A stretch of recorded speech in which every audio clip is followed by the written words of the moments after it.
Viena no Monikas balvām bija estētiskās medicīnas klīnikas Renew dāvātās sejas atjaunošanas un tonizēšanas procedūra. Patīkami interesēta, projekta 3. vietas ieguvēja ir ieradusies uzfrišināt savu vizuālo tēlu. Šī procedūra ir izcila īstenībā visiem, kas grib uzlabot ātri un efektīvi ādas kvalitāti. Apvienojot vairākas iedarbības, viņa sasniedz izcilus atjaunošus rezultātus. Monika ir kombinēta tipa āda, kur ir raksturīgas gan tāda viegla tuskainība, gan arī poro aizprastojums. Viņa ir ar tendenci uz taukainību, un tad šādam ādam ir nepieciešama tieši regulārā tirīšana. Šī procedūra tieši bija virzīta uz to, lai uzlabotu ādas tirību.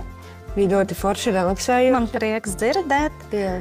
Cik es sapratu, sanāca arī atpusties. Jā, tā kā bija relaksējuši pie tā visa, ka procedūra ir ļoti efektīva pēc savas būtības. Bija prieks sadarboties un cerams, jā, kā... Jums ir zelta rociņas. Paldies!